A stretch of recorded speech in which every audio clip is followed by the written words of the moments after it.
Awesome. All right, what can I do? Hey, so to start off, can you give us your name, title, and what you do here at Interlake and at the UW? My name is Tom Cramer. I suppose Dr. Cramer would work for you.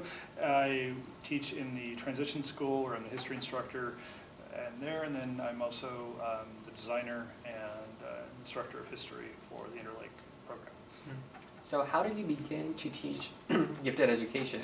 Like, how did you find your job at the Robinson Center? This is, well, I've actually had a longer history with, I've worked in several honors programs back to when I was a graduate student, and I was frequently assigned the honors sections of history classes.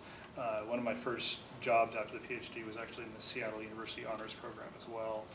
And so then when the opening showed up at the Robinson Center, it was actually Bob Stacy, who's now Dean of Arts and Sciences, who recommended that I apply for the position, and so I was hired, 4 years ago now? And so, maybe 3. And depends when you want to count, hired or started teaching. And so, yeah, so for me it's very much a practical sort of problem of how do I actually teach within an honors environment rather than treating it as a academic discipline in terms of something I study. Was there a very smooth transition between the honors program and the gifted program, or were there still very large discrepancies? You mean like between transition school and here, or between your previous? Oh, between like Seattle program. University and the transition school. I mean, as you know, is a very weird animal. I mean, and that was. It's different in the sense that, as all classrooms are different, that you have both an institutional difference, you have this a classroom cultural difference, the expectations of what people are coming in and where they are. What I would actually say is I think that the age, maybe ironically, is the least of the differences. That what really is occurring is the lack of the high school education, and what that does is it trains students in particular ways of masking intellectual, methodological, I mean, not intellectual deficiency is the wrong way of saying it, it's probably methodological deficiency, of where you look to mimic certain scholarly outputs. You don't actually perform them.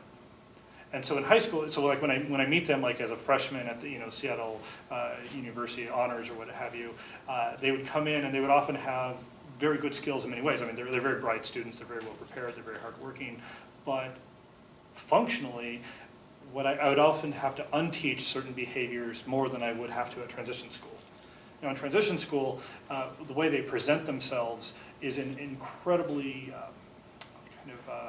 a rough manner. This is where my lack of technical education. So like coming out from the rough. Well, yeah. So so if you're skilled in the humanities, you will have a certain profile of skills that you're expected to be able to do. To read, to research, to analyze, to pull evidence from things, and to contextualize that and form an argumentative framework that will actually put this forward in essay form.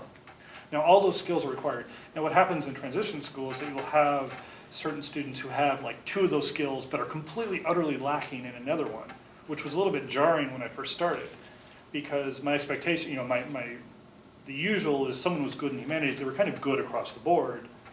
And what that made me realize, actually, the transition school experience, is that in fact, my students in college actually are generally not good at those skills. What they've learned is ways to mask the fact and to mimic the scholarship rather than actually do it.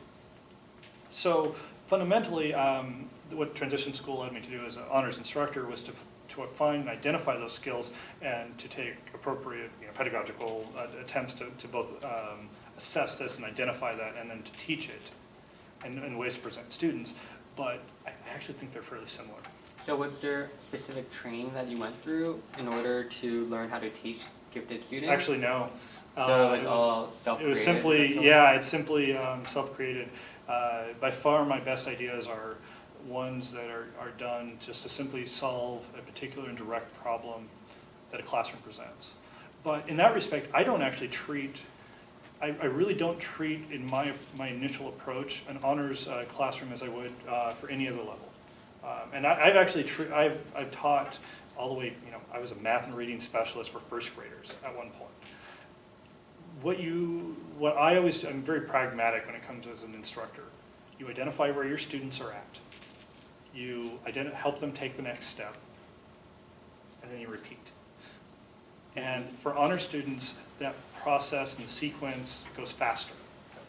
The bar has to be higher, and they come in, so to identify where an honor student or a gifted student is, they have a certain culture, they have a certain set of expectations, and so to act as a good instructor, you have to match that and then help them take the next step. That's exactly the same thing as if I was teaching remedial third grade reading. Is identify the exact same, where is the student coming from? How do I actually, can I assess where they're actually at? How do I help them take the next step? So for me, I mean, that taking the next step, that challenge, might be more intense for an honors classroom. They expect to be challenged. They expect, you expect them to react to a challenge in a positive way. Whereas maybe with that remedial third grade classroom or whatever other classroom, they might be, have this experience of failure. You just simply have to modify where you're coming from, and you have to help them, and maybe that's a different psychological aspect that you need to help that student. So in that case, do you see yourself as being part of a community of teachers in general, all trying to help students, just the students have to be a little bit different? Or do you see yourself part of a gifted teacher community? I would say the former, very much. I think, they're definitely within academia, within higher education, there is often a split between people who really value pedagogy and ones who find it as that what you do to pay the bills so you can actually get to your research. I definitely am interested as an instructor. I probably spend more of my time thinking about teaching than I do about research. Research for me is actually, it's more of an artistic endeavor. If that makes sense. It's something that I do in fits and starts. I've actually learned that I'm not methodical when it comes to research. I'm methodical in my organization, but there will be weeks where I cannot write. And if I attempt to do so, it'll simply be a failure. Teaching never stops. But it's the same way of meeting both group and individual needs as you go. And for me, and again, this is simply pragmatics, that I feel like I could have the exact same conversation about how I do and what I do with someone who's working at any other level. And obviously our problems, our experiences, our backgrounds are going to be different, and our expectations of students, and there's always an adjustment period. But if you're a good instructor, I think you should be able to teach just about anyone. Mm-hmm. So, related to that a little bit, how do you communicate with administrators who supervise their teaching in regards to educating gifted students in particular?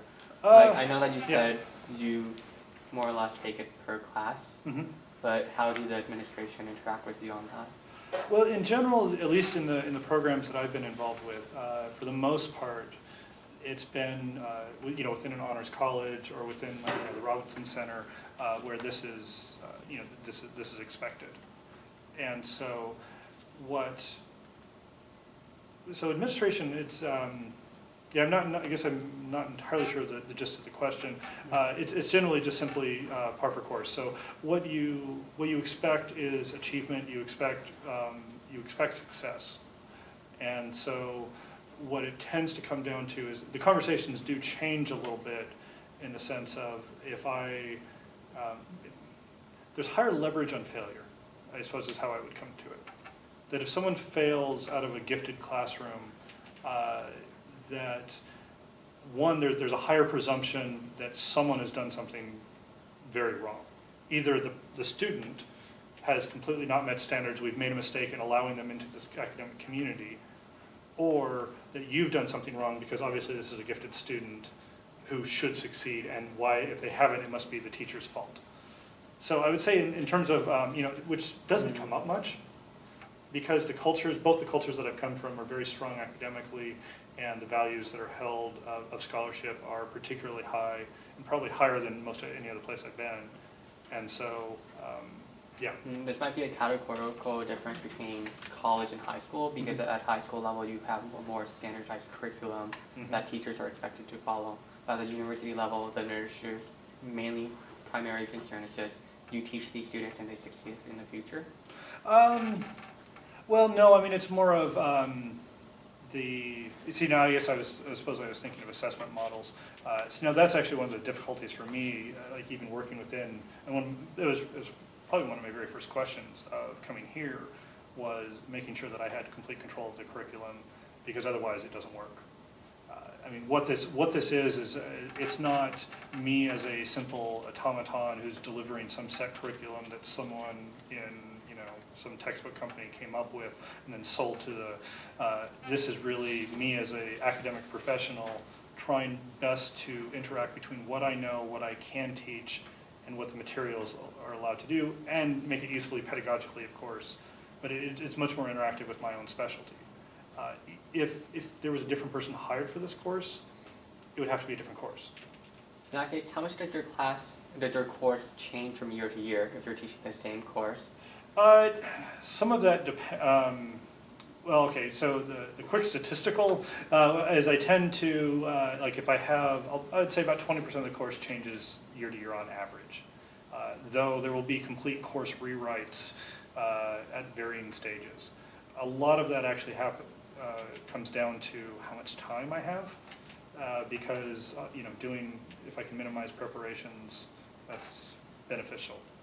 So like, for example, like this course changed pretty much not a whit from last fall when I ran the same sequence, because I knew I was going to be incredibly busy, and so adding new preps was not desirable. But you know, in general, and part of that's actually for my own entertainment. And, you know, but I don't say that lightly though. That I really do believe that my attitude towards the content is a very fundamental aspect of the course. If I am bored, I will be boring. If I'm excited by what we're doing, then I could be teaching almost the most driest, you know, worst set of, you care nothing about the topic, and if the instructor is engaged, enthused, and trying to tell you why they're passionate about it, that's a better course. You will learn more, it'll be a better experience for everyone involved. And so for me, I actually have to change out, because if anything becomes rote about what I'm doing, it loses effectiveness. Mm-hmm. Very interesting. In that case, how much feedback do you take in from other teachers, other students, former students, or so forth? Like, how much of that feedback do you incorporate into curriculum design? Two different questions. I solicit feedback constantly. One thing that we're actually planning on doing some sort of evaluation for you guys to help evaluate the courses. I'm not entirely sure what that's going to look like. I have my own systems of doing this as well, and so I'm constantly looking for feedback. One of the problems I have with the standard university system is that they're anonymous, and the anonymity itself removes the vast majority of the value from the feedback. When, you know, with you guys, or with, you know, the transition school, with students that I know enough about you. I know enough about your intellectual approaches that when you give me a certain set of certain feedback on a book, on a project, I know where that's coming from. At least I have some sense of it, and then I can contextualize it, and then I can actually make use of it in the future. If it's just simply this anonymous, you know, bit of information, you should do this, it tends to have very little value. From other instructors, this is a large part of what I talk about with other instructors, is just like, hey, this is what I was doing, this is what worked, this is what did not, and you know, you share ideas and you share problems. Now the problem is that we're so specialized that unless I'm talking to other medievalists, they generally can't say a single thing about my content. Mm-hmm. They have nothing to offer. So what we tend to look at is approaches, is pragmatic problem solving, and you know, kind of the cost-benefit analysis of doing whatever you do. So, switching to a related conversation on that, what are the general methods of communication in which you speak to your colleagues regarding course content, or you speak to students regarding feedback? Like, what has been working for you, what has not? For colleagues, it's almost always personal. This is something that, for whatever reason, I don't use. You know, we don't generally talk about this over email. Really, most people who are instructors, you know, who approach this not from a research line, but as a practical line, we're incredibly busy. So what this usually is over lunch, or you know, in the office, and though, you know, certainly within the Robinson Center, you know, the faculty meetings of how to approach you know, certain students in terms of problem solving does come up quite a bit. And for students, it's, there are the formal feedback mechanisms. I also solicit my own, which, like as I said, are not anonymous, but get more to the questions that I need to have. But often it's really just simply informal conversations in class. That one thing that I always tell students, I think they read this as me trying to up my evaluation scores, but like if they're doing these anonymous ones, I want to know what went right, like what really clicked for someone and really helped, because when things bomb in a classroom, it's usually pretty obvious that like, oh, that went really, really bad. Check, scratch that off the list, or figure out why it went wrong. And so, yeah, no, feedback tends to be rather more immediate for students. Mm-hmm. And one component of feedback that you have specifically mentioned that you usually don't speak to Mm-hmm. is the parents of the students. Mm-hmm. You mentioned that it's university policy to not allow parents directly speaking to university teachers. Mm-hmm. Do you think parents have a role to play in the education and or in gifted education for these much younger students? Do they have a role to play in that conversation? In the RC, at the RC? In the Robinson. Oh, absolutely, yes. No, I would say actually the parents are rather completely indispensable. What they can't do, and this is I think the hard thing for parents. As a parent, I'm not sure I could ever. I've always said that I can imagine where it makes sense for a child to go to the transition school. I cannot imagine how a parent will ever think it's okay. Like myself, how I I can imagine my daughter saying, "Hey, this is what I want to do. It's incredible. It's hard. It's but maybe it'll make sense." From a parent's point of view, I don't see how I can't make the logical jump. With that said, what they can't do is they can't do the academics for their children anymore. They quickly surpass them if they don't already. You can't manage their workload for them. So all the things that you might have been able to do in their previous educational career, that's the sort of thing that parents have to, generally for the success of the student, have to have more of a hands-off approach. Where they are absolutely necessary, I think, is in providing the household, providing the environment for success. It's going to mean things that, and sometimes for cultural reasons or for, just simply the family traditions, it becomes really difficult. Where, if you're used to having 3 or 4 hours of family time after dinner, whether it be, family dinners or you have, extended family, and that you see your son or your daughter having social obligations in this way, the students being now pulled, at a very young age in a professional manner and balancing work and family life in ways that's just not common. And so as a family and as a parent to provide the emotional, physical, and social support is absolutely critical, even if they can't do it on the academic side. And I would tend to argue that even attempting to do it on the academic side is ultimately going to be harmful rather than helpful. Okay, that's very interesting. Another topic then, do you communicate differently between your Robinson Center students and the Interlake gifted students? If so, how?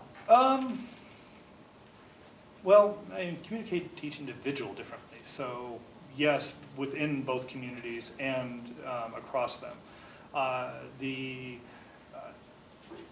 The thing about what I would say about the RC students, and this is often my direct message to them, is that I require them to be professional within the classroom.